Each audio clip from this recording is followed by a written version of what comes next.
Seja bem-vindo a mais um episódio do Inquietos. Aqui é onde a gente fala de Deus na vida real. E o episódio de hoje a gente vai falar um pouquinho sobre uma trajetória consolidada já na música católica, mas também de altos e baixos, de muita estrada e mais do que isso, de perseverança. Hoje o nosso convidado é Johnny, o famoso Johnny Voice, digamos assim. Famoso quem? Seja bem-vindo, Johnny. Obrigado. É uma alegria muita alegria estar aqui com vocês, partilhando um pouco da minha história, né? E podendo bater um papo descontraído. Contar um pouquinho de você pra nós. Isso aí. Eu te apresentei como Johnny Voice porque é o Johnny Voice que eu conheço. De bandas, de backing vocal, de redes sociais, de canais, de vídeos do YouTube. Mas e pra quem não conhece o Johnny? Quem é o Johnny? Meu nome não é Johnny. Já digo sempre com a mesma piadinha. Eu sou o Jonathan Américo. E, bom, agora esposo, um cara que tem mais de 2, 3 exposições aí de trabalho e que, enfim, de vez em quando faz música e acaba, enfim, fazendo 1 zilhão de coisas, não para, um hiperativo, um cara que tá sempre na ativa desde cedo. E tem um pouco de história para contar nessa trajetória aí da música católica, enfim, na música em geral, da vida. E é isso que a gente quer saber. Todas as histórias, quantas couberem aqui quantas couberem nesse espaço de podcast. Você fala muito sobre a questão de ser músico, né? E o mais importante é você conseguir aplicar a sua fé diante da carreira que você escolheu. Essa trajetória toda, como que foi pro Jonathan até se tornar o Johnny? Como que você entrou? Você foi criado na Igreja Católica? Como que foi essa trajetória toda ali, a base do Jonathan? De certa forma, eu acho que como a maioria das famílias brasileiras, eu tenho essa cultura religiosa, essa cultura católica de que era importante, por exemplo, fazer a primeira comunhão e depois o crisma, né? Minha mãe me obrigou a fazer. Não que os meus pais eram frequentadores, né? Ou aquele católico mesmo de BGE que se fala, né? Não, eu sou católico, mas, assim, peronomútil, né? E, de certa forma, a música foi um acidente, porque eu encontrei um violão, um tonante, não? Para quem é músico sabe muito bem que muita gente começou com essa marca de violão. Encontrei um tonante, um violão azul, atrás do guarda-roupa dos meus pais. E achei legal e comecei a me interessar. Levei para um colega afinar o instrumento. E naquela época, né, já entregando um pouco a idade, a gente não tinha acesso à internet como temos hoje, né? Nem existia internet. A gente tinha aqueles... Tinha que pegar revistinha na banca. E eu tava naquela fase de adolescente, já quase adulto, já de 16 para 17. Então eu comecei tarde. Eu gostaria de ter começado antes. E, assim, meu pai achou legal ter encontrado, né? Nem lembrava que tinha, né? Então, sabe aquela coisa de acumular coisas. Aí ele, se você gosta, tenta se interessar, vai estudar, vai, enfim, procurar um caminho.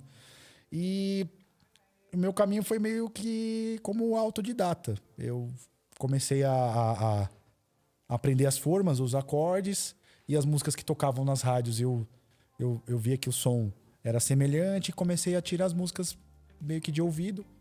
E na época tava ouvindo muito Legião Urbana, ou que tocava em rádios de rock. Eu sempre, nessa época, eu estava ouvindo rock. E depois disso, eu passei a tentar procurar bandas ou grupos que isso fizesse sentido, né? De não só tocar sozinho. Então foi um acidente, eu não tive aquela coisa assim, não, desde o começo... estudei e tive uma preparação como músico e já num conservatório. Infelizmente, eu não tive essa oportunidade. Mas Deus sabe, né, quais são os melhores caminhos. Deus capacita os escolhidos. Isso. E de certa forma ele foi me capacitando. Mas até aquele momento a igreja, eu já tinha feito a primeira comunhão, o crisma. Mas eu não frequentava. Ainda não se encontrou, não se encontrava ali. Não. Na verdade... Eu fiz porque minha mãe obrigou. E no começo, quando tinha... Logo em seguida, 17 para 18 anos, eu lembro que os meus pais me colocavam muito em cursos naquela época. Curso de computação, curso de datilografia, curso de tudo. Datilografia, aí você forçou a amizade agora. Eu cheguei a fazer. E era bom. Eu conseguia... Tinha que fazer aquelas teclas guias. A, S, D, F, G, H, J, K, L, C. Tinha uma madeirinha, né? Em cima, para que a gente não visse. Numas máquinas muito antigas.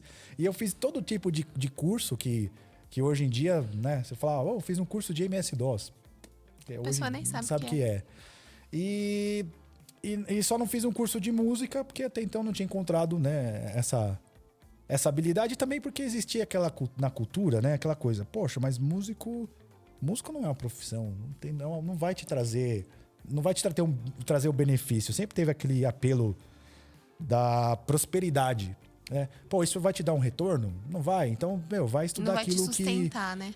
E acaba não sendo exatamente legítimo, né? Porque depois a gente acabou assistindo aí uma geração de gente que se formou buscando uma carreira que desse retorno, mas não ouvindo, de repente, uma verdadeira vocação.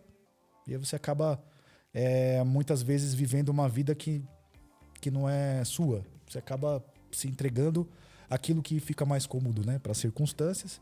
E, de certa forma, eu acabei vivenciando isso, né? E escolhi um curso de ciências de computação. Na verdade, era um curso de matemática, né? Era um curso de... Como é que era? Ciências da informação com ênfase em matemática. E óbvio que foi um fracasso, porque eu não fui um nerd, fui um adolescente indisciplinado. Mais ou menos na média. Na média, tinha até algumas, assim, habilidades, mas... até porque eu passei no vestibular, naquela época...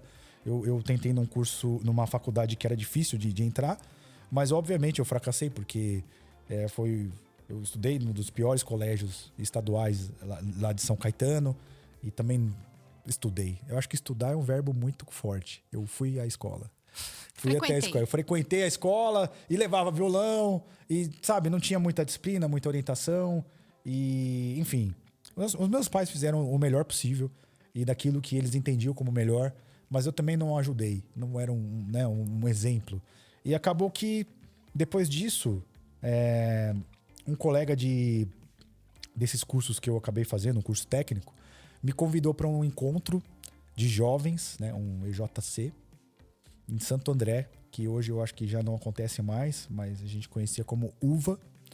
E num encontro como esse, eu, de fato, foi muito impactante e eu... resolvi frequentar, né? Puxa, eu acho que esse é o caminho. Gostei disso. É claro que foi muito... foi um apelo muito emocional, muito de sentimentos, mas até aquele momento também não tinha maturidade para conseguir... Filtrar e lidar com todos os pontos, né? Sim, e foi importante. E aí, de certa forma, passou a fazer sentido frequentar um grupo de jovens. E eu comecei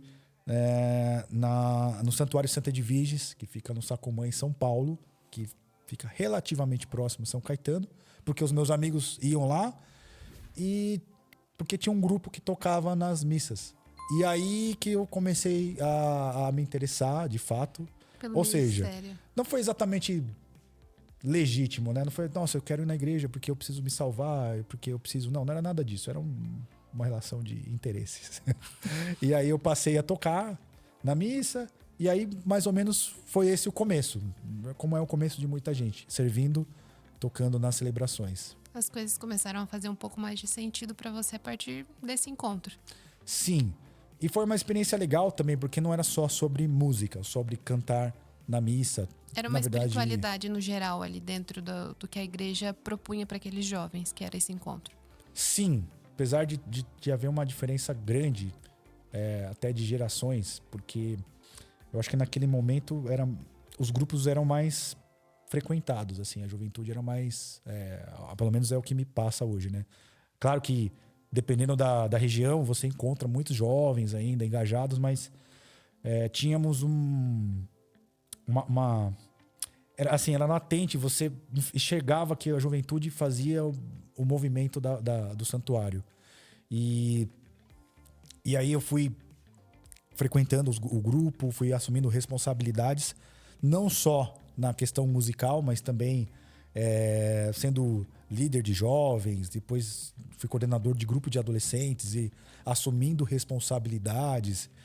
E naquele período nós, assim, o que era de positivo? Nós tínhamos dinâmicas que ensinavam, né, essa questão da escola para a vida, sabe? De você poder contribuir, de você poder, como ajudar jovem os cristão. outros também, né? Sim. Claro que, assim, hoje, olhando para trás, talvez poderíamos ter sido melhores em outros aspectos. Eu poderia ter sido melhor, mas de certa forma foi positivo. Eu acho que enxergando, vendo de longe, assim, alguns adolescentes e essa geração ansiosa e que muitas vezes não enxergam um propósito, de repente um grupo de jovens pode ajudar. Você vai ter uma ocupação, vai ter um pessoal que é do bem, né? Não que isso signifique que todos estão salvos, mas você está num ambiente muito mais saudável dentro da igreja, com padres que muitas vezes apoiam e assistem essa juventude. Então eu acho que orientam também, né? Sim, muitas vezes podem orientar e de repente podem perceber um problema de estrutura familiar, né? Eu, graças a Deus, tive o privilégio de ter uma família estruturada, mas eu acho que muitos problemas que hoje a gente observa na sociedade derivam desse problema, né, das famílias. Por isso que a família é fundamental. É o alicerce, né? A base. Então foi importante. Aí eu fui líder de grupos de jovens, adolescentes, e tínhamos aquelas festivais e assim, foi muito positivo naquele período. Sempre paralelo a isso, a música, eu servia nas celebrações. E com o tempo, eu fui sempre um jovem, um cara tímido, assim. Não foi um cara extrovertido. Apesar de ser um pouco pra mim falante. foi uma surpresa agora. Sim, sim. Sempre fui um bicho do mato, um caipira.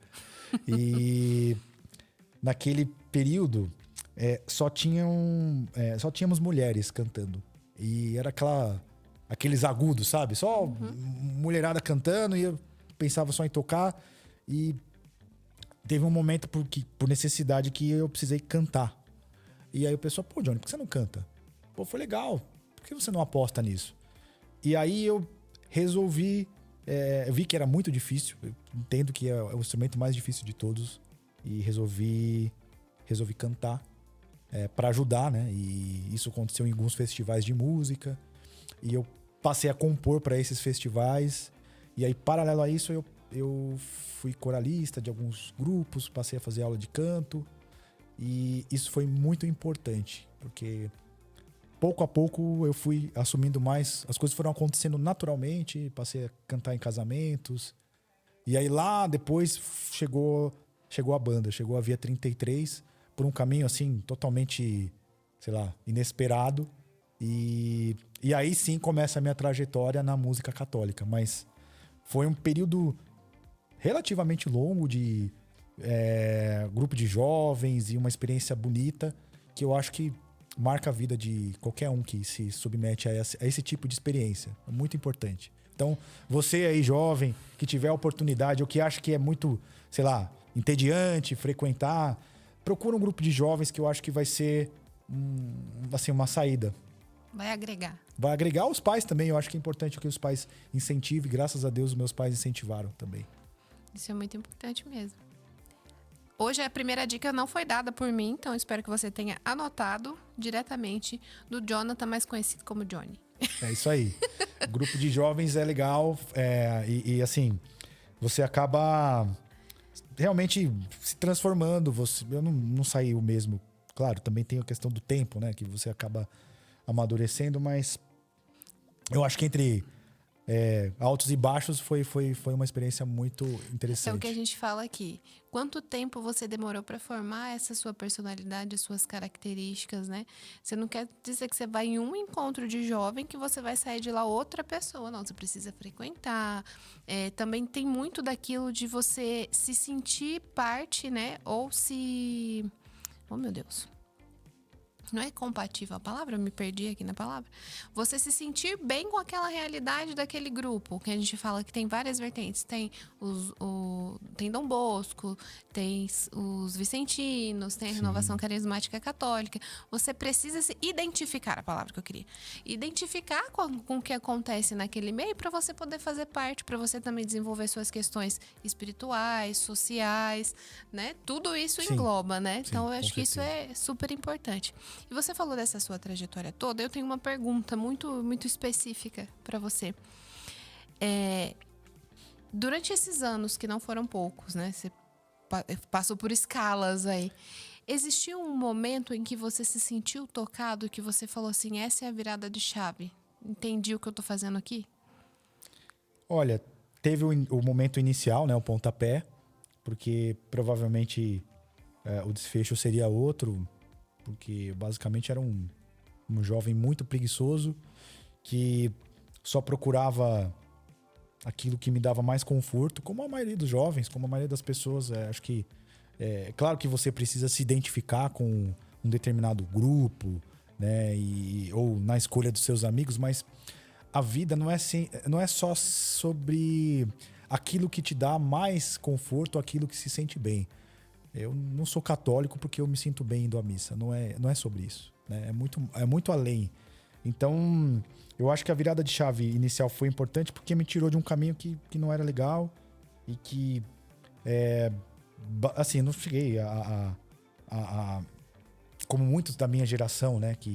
Até do movimento de rock católico, que tiveram uma experiência, né, com drogas e viciados e que saíram dessa situação e passaram a converter outros jovens. Eu fui fortemente influenciado por essa geração, né? E falando de bandas como Eterna, Rosa de Saron, Cristo Atividade, esses caras me influenciaram fortemente. Só que eu estava indo para esse caminho. Era assim, eu fiquei muito próximo disso. Então, isso foi importante. E claro, né? A música sempre foi uma coisa que, por eu não ter tido uma orientação vocacional, sempre me incomodou e eu tinha uma visão totalmente errada sobre vocação mesmo. Que a gente romantiza. Não, eu tenho que trabalhar com aquilo que eu gosto, o que me faz bem. Cara, trabalhe com aquilo que ama e passe a detestar aquilo, sabe? Não é trabalho... Trabalho é trabalho. Trabalho é trabalho. Eu acho que, de repente, faltou eu ter mais esse tipo de lição. O meu pai, de repente, foi um cara que eu poderia ter observado mais a vida dele, porque, cara, é fazer aquilo que é o teu dever, de fato. Cara, o que compete a você? Então, faça bem feito. E é isso. O trabalho é isso. Não é pra ser gostosinho, né? E hoje isso é muito claro. Naquela época, não. Então, eu acho que romantizei muito e acabei... eu acho que eu não estava pronto mesmo. Tenho certeza, eu não estava pronto. E a banda começou, eu fui inserido nesse meio e as coisas aconteceram rapidamente. Até porque eu acho que a gente aproveitou também um movimento bem interessante, né, desse mercado, desse nicho da música católica. Mas eu acho que, assim, tirando esse momento inicial, né, respondendo a sua pergunta, eu acho que o segundo momento foi quando eu saí desse... Eu me retirei, e aí vem a coisa do retiro, né? Que eu tive muitas boas experiências, acho que a mais recente foi uma romaria, que de certa forma é um retiro, mas quando eu me retirei e eu tive a experiência de viver fora do Brasil, como um imigrante, sem dinheiro, sem inglês, sem amigos e meio que repentinamente a vida... Vá e faça. Isso. Foi exatamente isso. E aí eu me vi numa situação longe de casa, sem os meus pais, sem beijo de namorada, sem nenhum apoio e Deus sempre ao meu lado, mas numa situação totalmente desconfortável. E essa situação realmente me trouxe... foi dolorida, mas me trouxe muitos ganhos. E aí eu passei por essa experiência, eu morei pouco mais de 1 ano e meio fora do Brasil e eu confesso que os 9 primeiros meses foram terríveis. O final já estava mais tranquilo. Sim, mas É porque assim, quando o pessoal fala, pô, você fez um intercâmbio, aí tem aquela coisa, né? Um pouco até de um pensamento preconceituoso, né? Marxista. Pô, mas você teve essa oportunidade. Sim, eu trabalhei numa empresa por um período, fiz um acordo, peguei todo o dinheiro e coloquei nisso. Eu não ganhei um intercâmbio dos meus pais. Eu já estava velho naquela época, não era um jovem de 20 anos. E eu já tinha tido uma trajetória com a Via 33, no qual estivemos aqui também, na Rede Século XXI, algumas vezes. E nos principais palcos do Brasil, nos ralés, nos eventos que são principais desse meio. E com algumas premiações. E de repente, em um determinado momento, quando eu saí da banda, fazia sentido realizar esse sonho. E aí eu dei de cara com uma situação que não era nada daquilo que eu imaginava. E eu meio que insisti porque eu sou um pouco teimoso e porque não, agora eu vou fazer virar e dar certo isso aqui, porque eu não vou aceitar voltar para casa como um fracassado e sem cumprir com aquilo que eu entendo que era, naquele momento, era necessário, né? Ter algum inglês, ter uma experiência de vida, viajar, e isso quase aconteceu. Isso quase aconteceu. Eu cheguei com um visto de 4 meses, achando que nesse período eu conseguiria aprender o Você idioma. ia aprender inglês, que você ia conseguir uma moradia fixa, você ia conseguir trocar o seu visto, viajar e arrumar um emprego. Esse era o plano. Esse era o plano. E eu fui pra Austrália. Você foi pra Austrália com um sonho americano. Mais ou menos. É claro que assim, é muito diferente, porque a mentalidade do brasileiro que vai para os Estados Unidos muitas vezes é de uma... Assim, ele vai mais claramente para trabalhar.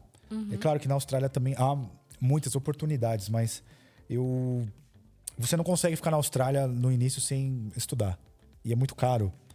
E então eu meio que fui um pouco inconsequente, pouco não, muito inconsequente de chegar praticamente sem nenhum dinheiro e com um mês somente de moradia, sem quase nada de inglês, achando que eu ia conseguir me dar super bem trabalhando.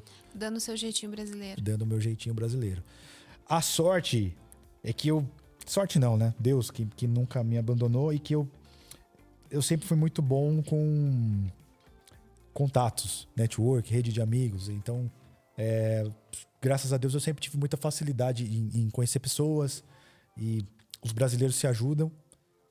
Eu optei pelo caminho mais difícil. Isso aí é um pouco da minha característica, né? Porque eu quis morar só com gringos, porque eu tinha aquele objetivo do inglês. Você e é claro, precisava aprender. E eu precisava aprender.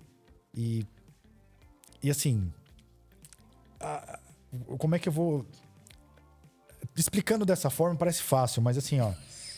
Como é que eu vou tentar... Eu imagino que não seja. Eu vou tentar fazer de uma forma que fique mais, assim, explícito. Eu cheguei ao ponto de ter que tocar numa estação de trem, pegar moeda. Precisei, sei lá, não contar para os meus pais que eu tava passando por aquilo. Precisei, sei lá, pegar dinheiro emprestado. Teve um dia que eu consegui aplicar o meu visto. Eu tava no 4º mês, falando um inglês péssimo e... Comunicável.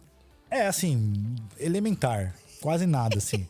E aí, eu só tinha dinheiro para aplicar para um outro curso. Eu não tinha dinheiro para pagar o curso de inglês. O inglês era mais caro. Aí eu fui fazer marketing e quando eu apliquei o visto, eu fiquei com 23 centavos na conta. Tipo, tive que pagar tudo meio que à vista e eu não tinha dinheiro para voltar para casa. E tinha que pegar trem e tal. Pulei a catraca.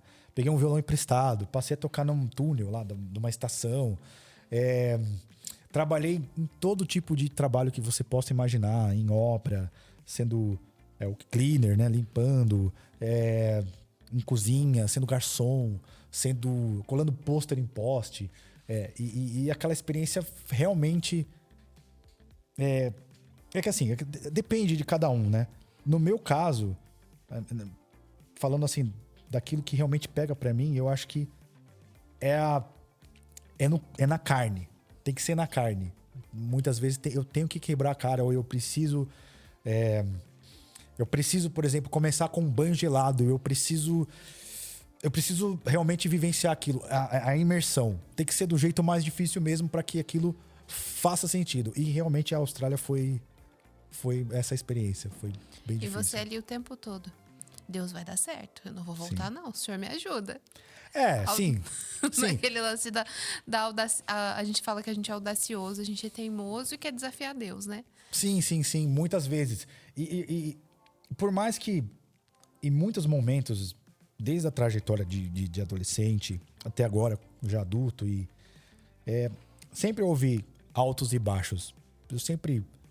Na verdade, eu sou um pecador miserável e hoje isso está cada vez mais claro, mas eu nunca deixei, mesmo nos momentos mais difíceis, não, eu sou católico, domingo eu preciso ir à missa, eu preciso fazer minhas orações.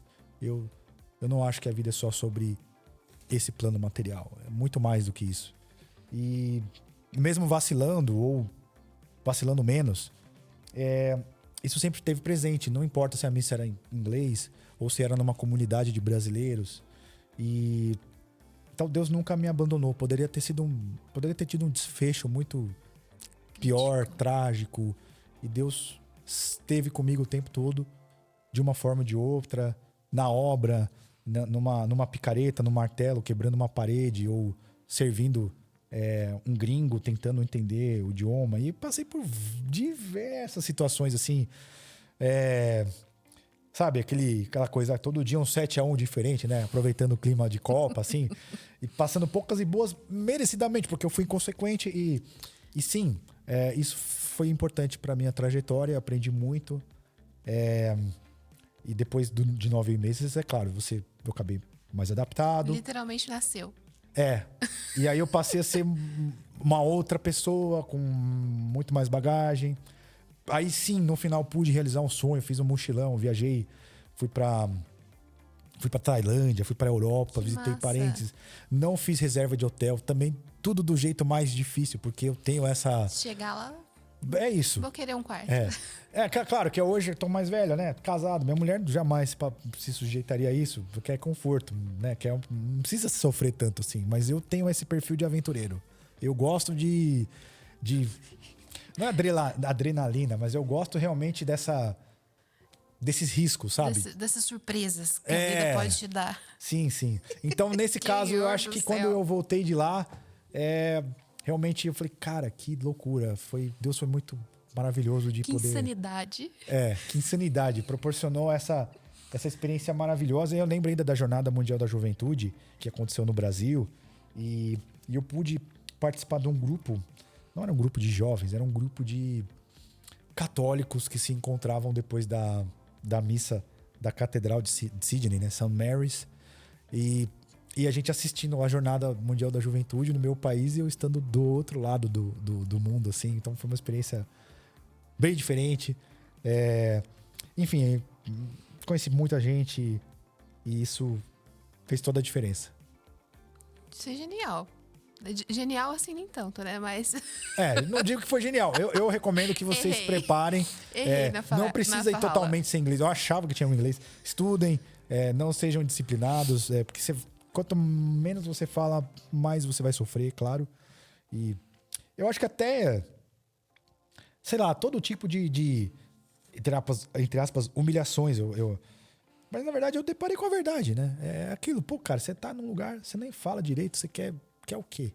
Como é que você vai trabalhar direito se você não entendeu o que eu falei? Como é que você, sei lá, você tá solteiro, como é que você vai querer arrumar alguém? Uma namorada que você não sabe nem falar, cara. Você não tem nem como se locomover, você tá... Pagar um sorvete? Cara, você tem que... Sabe, aquela coisa que minha mãe falava sempre. Não, burro tem que pastar. Ela tinha razão, sabe? Cara, claro, óbvio que você vai sofrer. Né? E essa experiência foi importante. E é claro, né? Depois, quando você retorna, eu tive uma dificuldade até de adaptação aqui. Mas a resiliência é outra. Você acaba tendo uma outra percepção das coisas. Então, eu acho que a vida fora do país me trouxe isso. Te trouxe uma nova perspectiva. Sim, uma nova perspectiva e uma força. Né? Uma força que eu não tinha antes. Muito bom. E a gente fala dessa sua parte com a música, né? Você comentou assim, acabou o Via 33, saí do meu emprego e fui. Acabou pra mim. A banda continuou e eu simplesmente... Foi realmente... É um caminho que não era óbvio, né? Porque naquele momento eu tive a felicidade de cantar com a Rosa de Saron a canção Aurora, que foi premiada, e eu tive a oportunidade de cantar com eles, o Renato Viana, que depois chegou a ganhar o The Voice. E qualquer um teria investido na carreira aqui. E eu fiz o caminho contrário. Eu falei, não, cara, eu quero realizar um sonho que eu tenho lá de trás, que eu sempre quis morar fora. E eu fiz isso. Eu meio que perdi um time. Tudo bem que eu também... talvez... Não sei, é o se, né? Aquela coisa, e se eu tivesse feito aquilo, se eu tivesse... Eu sou a maluca do e se, tá? Eu sou incapaz de deitar e dormir com o e se dentro da minha cabeça. E se? Incapaz. Eu tenho a incapacidade de conviver com o e se. Eu sou essa pessoa. Então, mas eu naquele momento, eu já tinha 30. Ou eu ia... cara, ou eu vou agora pra Austrália, realizo isso. Ou não dá mais tempo. Eu acho que não vai dar mais tempo. Então eu pensei isso, não, eu vou agora. E se realmente Deus tiver isso preparado, se for a vontade dele, de alguma maneira isso vai acontecer e toca o barco. E foi isso. Então eu gravei o clipe, depois tive a felicidade de cantar com eles no DVD, que foi um sucesso em Belo Horizonte. E aquela loucura, uma galera, sabe, um carinho muito grande dos rosarianos, sempre foi assim. E uma semana depois eu tava numa obra quebrando uma carregando parede. entulho, quebrando a parede, tentando entender o que o cara tava falando, sabe? Aquela coisa, você tá num palco tocando, sei lá, pra milhares de pessoas e no outro dia você tá numa obra, num país que você não conhece e tentando entender o idioma. Foi realmente conflitante. 880, oficialmente. Exatamente. Foi bem curioso. E nessa sua trajetória, tem alguma música que foi a música principal ali pra você? Tipo assim, essa música marcou a minha história. Tem uma música que marcou a história, que foi...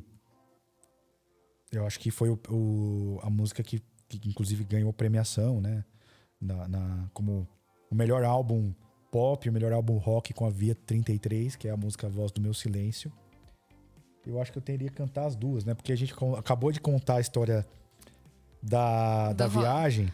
Uhum. E então tem a Voz do Meu Silêncio, que acho que é a música que me marcou. E tem a canção A Deriva, que é a canção que conta a história da viagem. Basicamente, foi isso. Foi uma viagem no qual eu tinha alguns pontos, assim, fixos. Eu até comprei um ticket que eles chamam... Eu não sei nem se tem hoje, mas é Round the World. Que você compra uns trechos, que é Volta ao Mundo. E aí você... Desse ponto, você decide pra onde viaja. Você vai pra qual lugar. E eu não fiz reservas de hotel. Eu não planejei exatamente... Você estava literalmente à deriva. Eu estava à deriva, exatamente. Deriva Cara, tava na Tailândia, pô, o que você tem, o que você quer conhecer aqui? Não, eu quero ir, quero conhecer aqueles índios, aquele pessoal, quero ir quero ver uma luta de, sei lá, daqueles, me fugiu o nome, né, boxe tailandês lá, não, eu quero ir naquele templo que o Van Damme gravou no filme Dragão Branco. Quero ir... Tudo decidido assim, em cima da hora. Chegava lá, dava um Google. Na época não era como hoje, mas era mais ou menos isso. Dava pra fazer uma pesquisa básica. E conhecendo pessoas na viagem, porque eu viajei sozinho. E, pô, o que vocês vão fazer hoje? Cara, eu sei lá, conheci um inglês e dois ingleses, com um mora em Nova York. Eles iam comer no restaurante e você ia também. Eu comecei, fiz amizade com os caras e viajamos juntos e de repente depois encontrei outro grupo de amigos e cara, foi isso. Então isso foi muito... Isso é absorção de cultura. A deriva. Deu certo. Foi bem interessante. Se o objetivo era fazer um mochilão, absorver culturas e entender isso aí no caso foi. Isso aí foi magnífico. Foi magnífico. Mas a música realmente que marcou foi A Voz do Meu Silêncio, a música que a gente lançou em 2009, 2010 e que depois eu tive o prazer de gravar também com o Guilherme de Sá, que cantou comigo no meu álbum A Deriva, né? No meu EP A Deriva. Tá? Mas eu posso até cantar um trecho da Voz do Meu Silêncio agora. Se quiser fazer isso não foi combinado, um poporri aí, juntar as duas, vai na fé. Vai que dá certo. Vamos lá. Deu certo até agora. Vamos lá. Meio improvisado, né?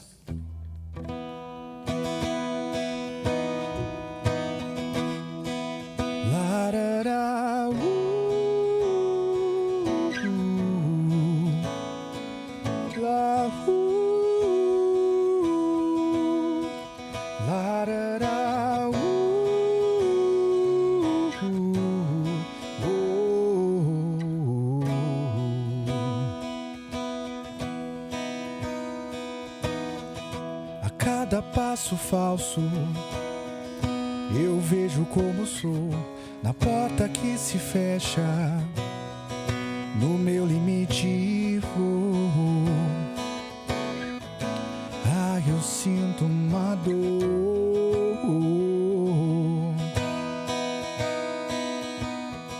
na voz do meu silêncio.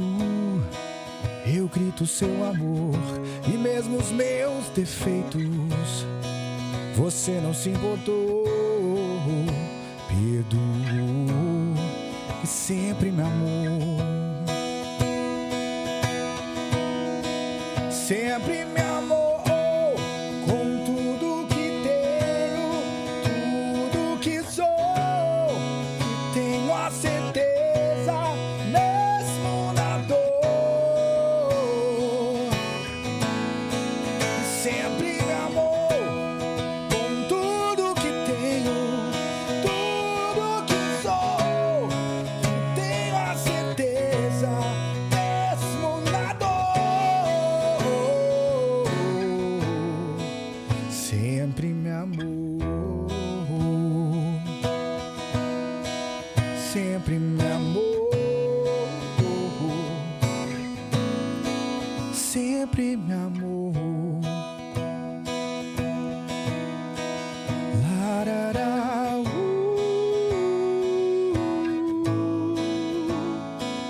lá, larará,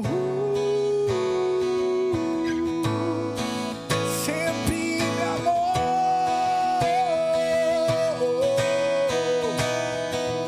Eu ergo os meus braços, elevo minha voz e clamo o seu nome.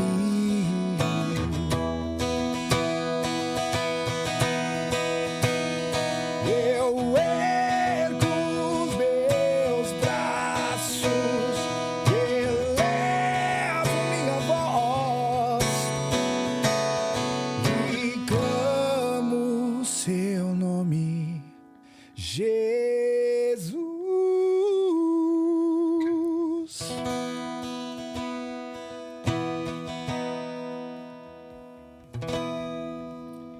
E a canção A Deriva, ela meio que realmente sintetiza toda essa experiência de estar num lugar e de repente você viaja sem planos e no fim das contas, né, assim, a gente idealiza trajetórias, sonhos e no fim das contas a gente não tem muitos planos assim, tem os planos, mas as coisas não acontecem. Vou pegar um pouco de água. As coisas não acontecem exatamente como a gente planeja. Então, A Deriva é uma canção que traz um pouco dessa perspectiva, né, de estar realmente confiando, né, naquilo que Deus tem pra nós de melhor.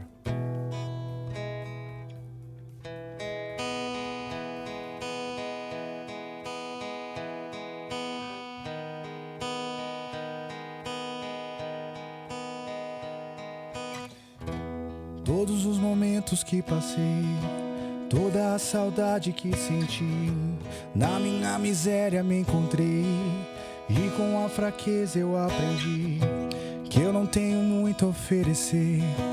O que pesa não carrego mais, minhas malas todas eu deixei, levo as memórias e no peito essa mania louca de sonhar.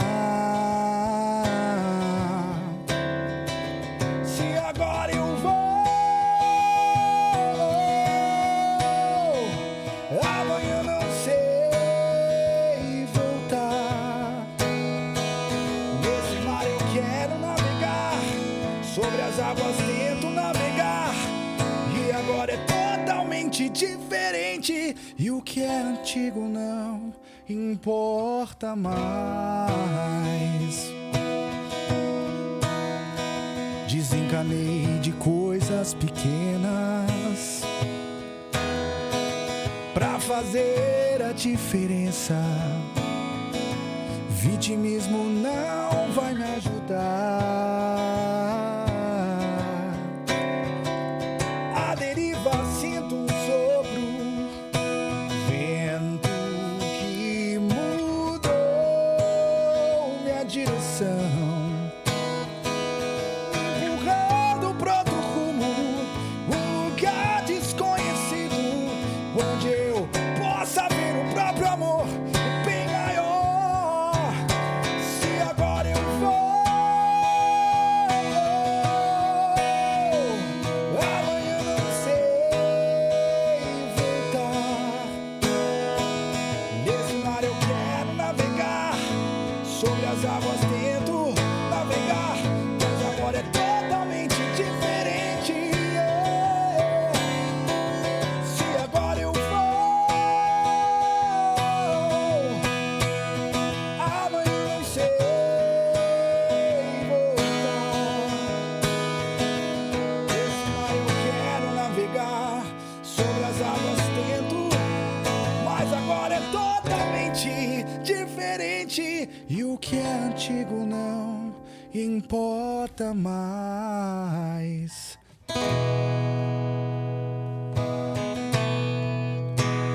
Obrigado. Bate palma aí, Felipe. É o professor. Maravilhosa. Maravilhosa. E assim, ela realmente traduz aquilo que você viveu, aquilo que você acabou de contar pra gente. Eu acho que Carregar as memórias, as bagagens. Isso. E, tipo, não, de repente não carregar muito peso, né? A gente, muitas vezes, pesa com a vida, pesa por não aceitar as circunstâncias que a gente acaba tendo que encarar. E eu acho que Deus tenta nos mostrar também através da realidade, através de um amor, muitas vezes, que está no ordinário, que está no trabalho. Não importa se é um trabalho no escritório, se é um trabalho numa obra do outro lado do planeta, se é com algo que você sempre sonhou, ou se de repente é algo que você não gosta muito, mas Deus sempre dá uma oportunidade pra gente, e não vale a pena ficar pesando, ou mesmo que a gente não consiga entregar coisas extraordinárias, mas você ser melhor na vida ordinária já faz toda a diferença. Então, nada pequeno se feito com amor. Exatamente, né? Então, a gente no grupo de jovens, nós éramos dirigidos pela Congregação dos Oblatos de São José, e o santo de devoção é São José Amarelo. E tem uma frase que me marcou muito, que é sede extraordinária nas coisas ordinárias. Então, eu acho que a gente tem que entregar muito mais em todas as circunstâncias. Às vezes, eu já estou aqui, né, falando da minha história, falando do que foi até então com Johnny Voice, Via 33. Amanhã eu tô, de repente, numa outra circunstância, sendo músico de apoio, né, que hoje eu também presto esse serviço. É um orgulho muito grande, né, de estar viajando com o pessoal da Rosa de Saron, mesmo não sendo artista, mas servindo e podendo dar esse apoio, ou sendo um representante comercial, ou como esposo, enfim, se Deus quiser, se for vontade dele, amanhã ou depois, como pai, ou ainda como filho, como tio. Eu quero ser o melhor que eu puder ser, e peço a Deus que me dê essa graça, e não importa a circunstância. Então é isso, não pesar, não carregar muitas vezes essa mágoa, né, de poder... Só porque de repente não foi daquele jeito, né? A coisa não aconteceu como a gente planejava. Do jeito que você queria. Exatamente. Então, e ter a humildade de reconhecer que, primeiro, sem Deus, nada disso seria possível. Até esse tipo de clareza, né? Hoje, eu não tinha há tempos atrás, mas... e tudo isso por ação do Espírito Santo, que vem e nos traz nos revela, né, verdade e a gente tem que continuar pedindo com muita humildade que a gente possa seguir, né, nessa trajetória, ou na Via 33, ou como Johnny Voice, ou como... enfim, não importa. Você precisa entregar o melhor e que Deus nos ajude em todos esses momentos. Exatamente. Eu tava te ouvindo cantar, né? Aí eu falo que são vozes da minha adolescência. São as vozes da minha adolescência, são os ritmos da minha adolescência. Quando eu era adolescente, eu era da galera ali do Renato Viana, Banda Rosa de Saron, Guilherme de Sá, o Teatro Mágico também. Sim. Tem fortes influências ali. Então, enquanto você cantava a música, eu fiquei pensando, falei, olha onde Deus traz a gente. Pois é. Gravão estava aqui, gravou conosco também. Aí eu falei pra ele, você tem noção da dimensão do que você faz? Não na dimensão pessoa, mas da sua missão, que é transformar as suas orações e música em alcançar corações, em atingir adolescentes, pessoas que aquela música vai fazer total sentido naquela fase da vida delas e aquilo vai fazer parte da oração delas também. Você tem noção disso? Realmente... Você já parou pra pensar nisso? Ele falou que ele se sente uma isca no anzol, que ele é só o instrumento ali de Deus, mas que às vezes ele é impactado. E você, o Jonathan e o Johnny? Você já sentiu isso? Eu tô te falando isso porque a hora que você falou, tal música é boa, eu falei assim, se eu chorar, a culpa é sua. Mas é porque fez parte, é uma referência pra mim. Sim, sim. Olha, assim, a gente não tem exatamente a dimensão porque não tá no nosso controle isso. A gente não sabe exatamente... eu não tenho ideia de quantas pessoas já tiveram contato, né? Isso porque não foi, assim, minha carreira não foi tão midiática, por exemplo, comparando a Rosa de Saron, né? Eu acho que isso realmente... Eu só penso em fazer aquilo que é o melhor que eu possa ser na missão e me entrego pra Deus. Mas, na verdade, é isso mesmo. Eu sou uma isca no anzol. Mas eu vou te dar um spoiler. A sua voz chegou lá de onde eu sou. Eu sou da divisa de Minas, Rio de Janeiro. Eu sou lá da ponta do estado. Se você não sabia, a sua voz chegou lá. Olha, mas não tem controle sobre isso, né? Não sabe. Se você não sabia, a sua voz chegou lá. A gente participava, tinha grupos. E a gente é adolescente, né? Que a gente quer ser rebelde. Aí fala, tem que ser... né? Ali, a gente escuta rock, mas é um rock católico. Então, a sua voz estava lá na playlist daquela época, no nosso MP3, tá? Pra você que tá assistindo, tava no nosso MP3 ali. Isso, naquele período, né? Não, e hoje agora com streaming, né? As coisas vai mais longe ainda, mais fácil agora. E é muito especial, né? Até posso compartilhar isso, que recentemente, mesmo de uma outra forma, de uma outra maneira, mas... o meu trabalho mais recente foi um trabalho de músicas para casamento. E o pessoal tem compartilhado. E isso, assim, não dá para ter uma ideia. Assim, cada lugar mais distante que o outro. O algoritmo entrega longe. Entrega longe. Então, de repente, tem alguém lá do interior do Pará casando com a sua música. Ou músicos que são... Enfim, você não tem controle. E tá lá compartilhando. Olha, escolhi a tua música, ela faz todo sentido no casamento. E isso dá uma alegria muito grande. Especialmente porque, nesse caso específico, eu acho que tem a questão também da utilidade, né? Hoje em dia, muitas pessoas perderam não entenderam exatamente o verdadeiro sentido do matrimônio. E eu quis traduzir em música um pouco do que é de fato. E cara, quando o pessoal, de repente, mesmo independente da escolha da música, mas é um sinal de que entenderam realmente o motivo de estar no altar, né? Porque realmente resolveu se casar. Cara, eu tô realizado, porque cumpriu-se aí o objetivo, né? Agora, controle sobre isso aí, a gente não tem. Noção da dimensão? Noção também, muito de até menos. onde chega? Até onde chega a gente não sabe, não tem mesmo. É uma alegria muito grande, um privilégio. Eu só quero fazer aquilo que assim, no que possa, dentro do meu alcance, fazer o melhor possível e o restante deixa com Deus. Deus é que sabe. É isso aí.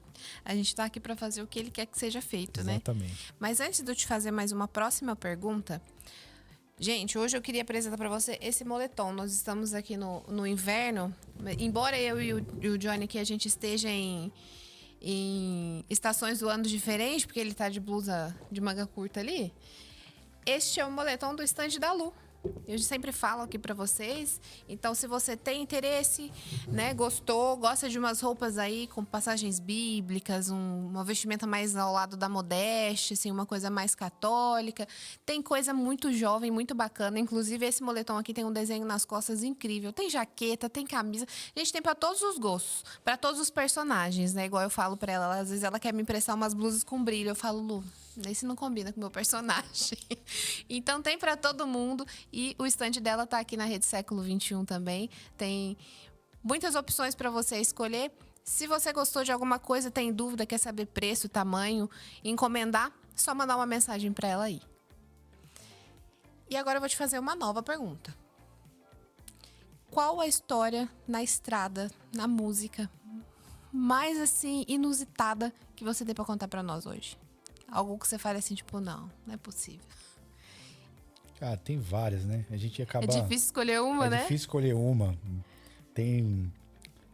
Eu vou contar... Na verdade, essa não é exatamente a mais inusitada, mas ela marcou porque Deus acaba ensinando em todas as circunstâncias, em todos os momentos. Né? E muitas vezes é aquela coisa do controle que a gente não tem mesmo sobre as circunstâncias. A gente tem que fazer a nossa parte. Uma vez eu fiz um show... tive um final de semana de shows com a Via 33 em 2 municípios aqui do interior de São Paulo. Quer dizer, eram para ser 2 shows, né? Era um show em Jaú e outro em Bauru. Só longe. Que é longe daqui, mas assim, as cidades são relativamente próximas, então a gente faria um show. Agora não lembro se era sábado ou domingo, acho que era sábado e domingo. E aí, no show de Jaú, a gente não tinha nenhuma expectativa. A gente foi sem ver nenhuma movimentação de divulgação, nada. E a gente ainda ficou mais desconfiado. Pô, os caras vão fazer um evento, parece que é numa balada, é numa casa que não é num... não é convencional? No convencional, é diferente, sei lá como que vai ser isso aí. A gente foi nesse primeiro show, um sucesso absurdo, muita gente, deu tudo certo. Foi, cara, se Jaú foi dessa forma, e a gente viu uma movimentação em Bauru, cara, Bauru vai ser melhor ainda. E aí no dia seguinte, e até o cara do evento lembra, não, Bauru espera por vocês, Bauru espera por vocês. A gente chegou lá, não tinha nada. Tinha uma banda de abertura que acho que nem o cara da banda foi, só faltou um cara da banda, e aí eu lembro do rapaz, pô, mas vocês da banda daqui, os caras de fora ainda beleza, pô, vocês daqui, vocês não têm namorada, vocês não têm amigos que vão assistir vocês?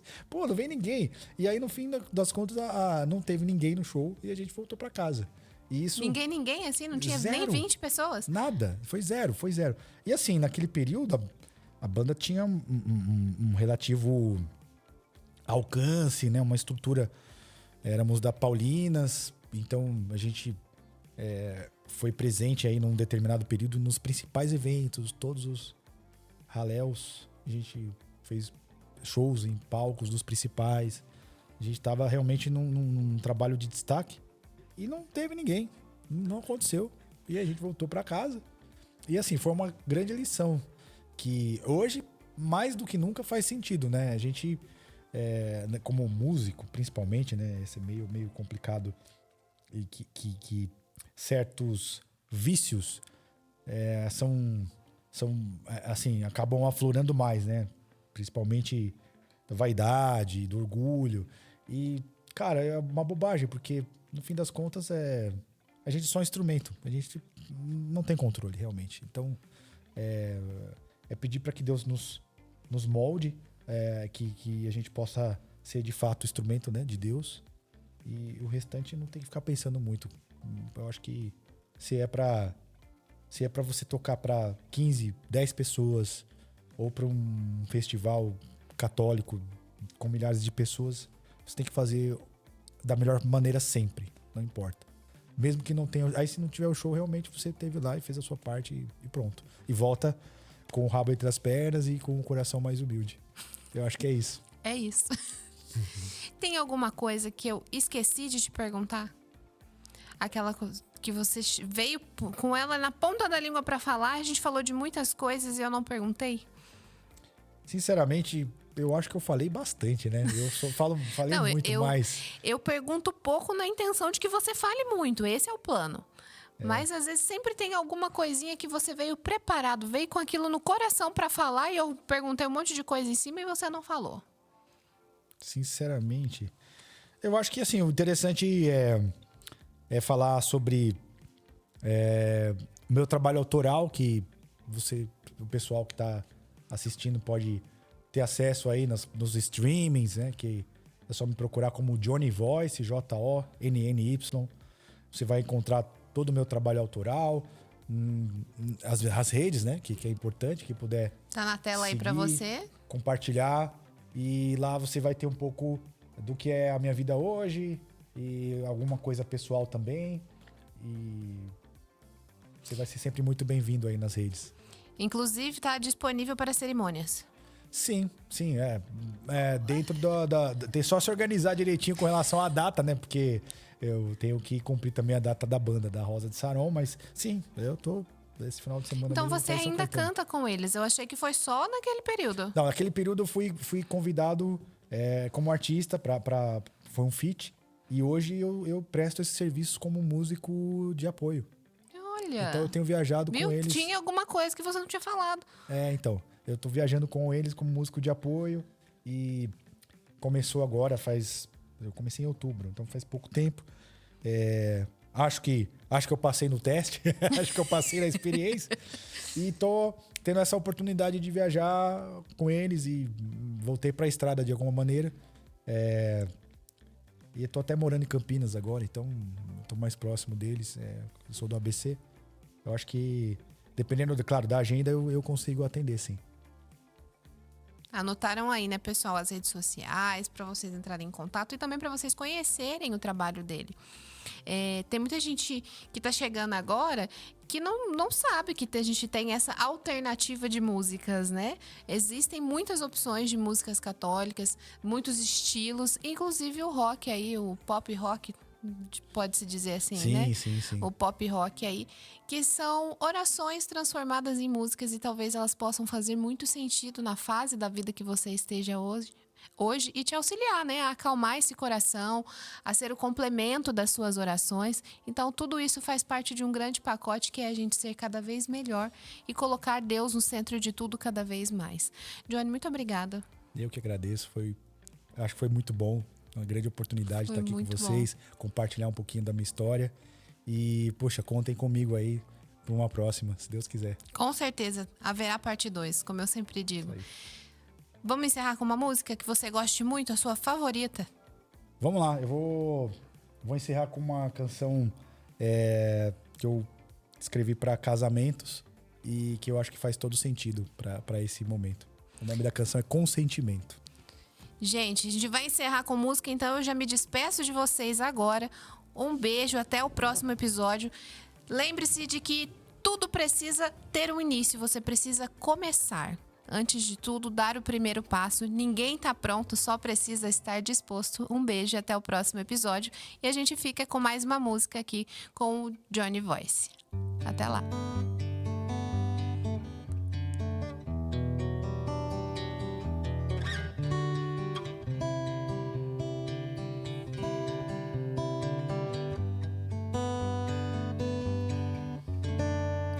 Eu prometo te amar, eu vou te respeitar toda a minha vida.